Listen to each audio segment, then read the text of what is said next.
আসসালামু আলাইকুম ওয়া রাহমাতুল্লাহি ওয়া বারাকাতুহু।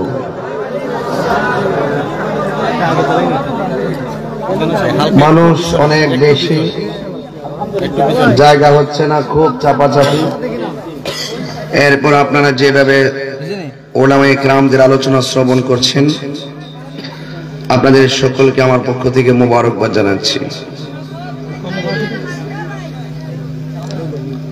সালাতু ওয়াসসালামু আলাইকা ইয়া রাসূলুল্লাহ,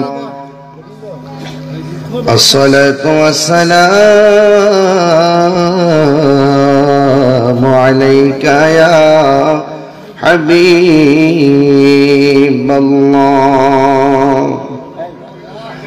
আসসালাতু ওয়াসসালামু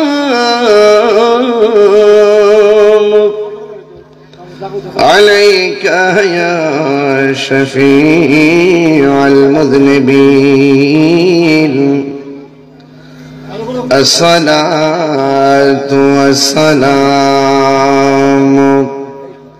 عليك يا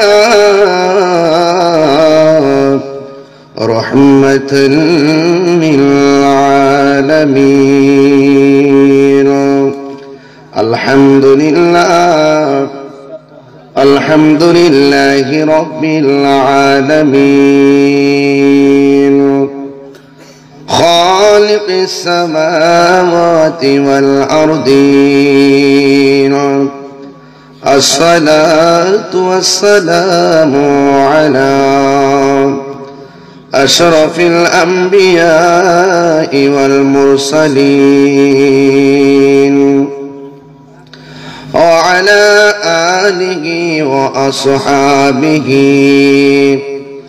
وأزواجه وذريته أجمعين، الذي أرسله بالحق بشيرا ونذيرا وداعيا إلى الله بإذنه وسراجا منيرا.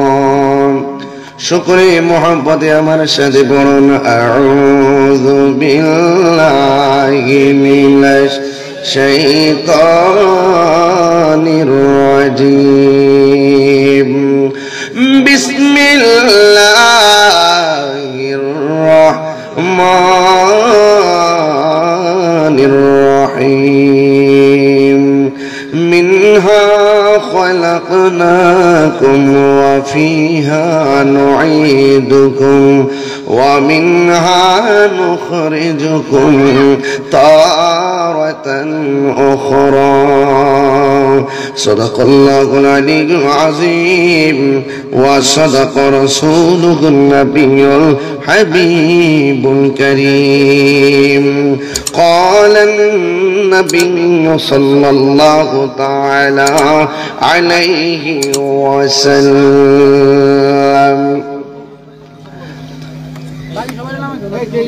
من سلم المسلمون من لسانه ويده، أو كما عليه الصلاة والسلام.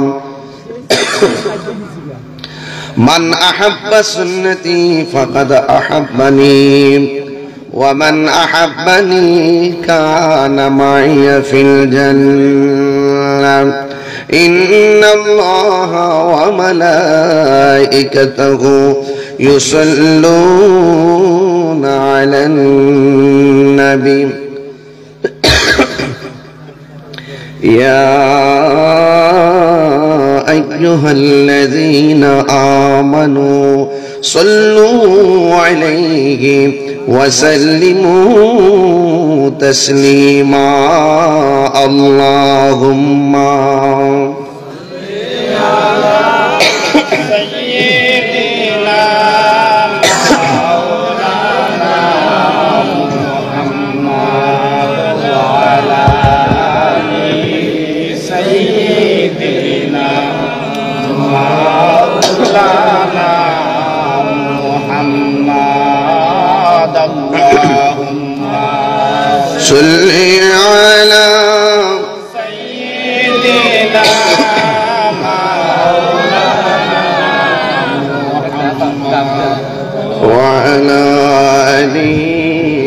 سيدنا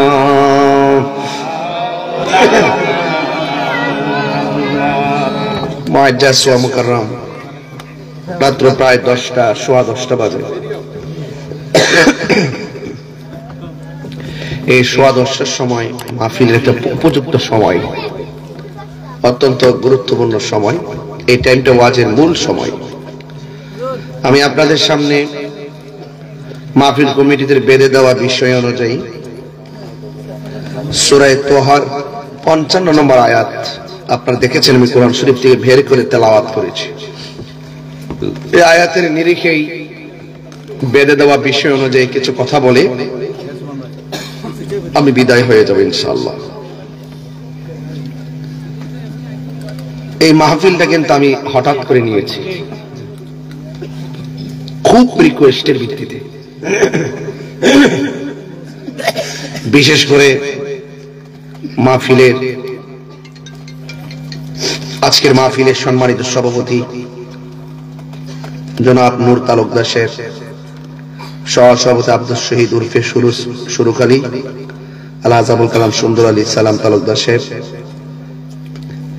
আমার পূর্বে অনেক ওলামায়ে কেরাম আলোচনা করেছেন, মাওলানা হাফেজ শাহিন মিয়া, মাওলানা কারি আব্দুল সুবহান জিহাদি সাহেব, পীরজাদা মুনতাসির রহমান সিরাজি সাহেব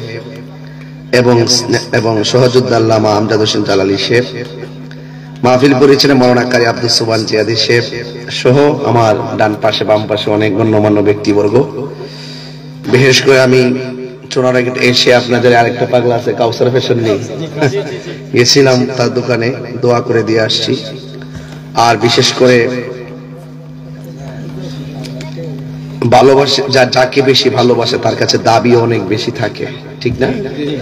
তো আসলে মূলত এই মাহফিলটা 2-3 দিন আগে যে দিয়েছি, আমি মনে মনে ভাবছি যে আপনারা মনে হয় বিশ্বাসই করবেন না যে আমি আসবো, কিন্তু আবার আপনারা এটাও বিশ্বাস করেন যদি কেউ উল্টাপাল্টা প্রচার করে আমি আবার অ্যাকশন নেই। যেহেতু আমিও নীরব, প্রচারও চলতেছে ধুমধাম, তার মানে বোঝা গেল দাওয়াত করছে।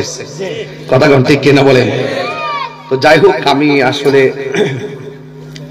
আপনাদের মাঝে মাহফিল কমিটিদের বেঁধে দেওয়া বিষয় অনুযায়ী কথা বলবো ইনশাআল্লাহ। আপনারা চুনারঘাটের মানুষ, এটা নতুন করে বলার কিছু নাই। আপনারা নবী বান্ধব মানুষ, আপনারা ওলি বান্ধব মানুষ। আপনাদের কাছে এসে আকীদা বুঝাইবার আর কিছু নাই। আমরা সব সুন্নির গড়ের সুন্নি, কিছু সিটা তো থাকবই, কিছু সিটা থাকবই, এটা ব্যাপার না। এরপরে সমাজের গুণে ফালামু কই, বুঝায় বাজায় লইয়া যাবো আর কি বাদন যাব। বাতিজারটা গেছে গা ডাব্লিউর দলে, তার কি মারণ যাব? কব যে পুত্রে যাইস না, হেরা বালা না, কারণ হেরা দিনে এক কথা করাই তার এক কথা কর। বাবা এটা মুনাফিক, এটা যাইস না, বুঝাই টুজায় লাইনে আইন না।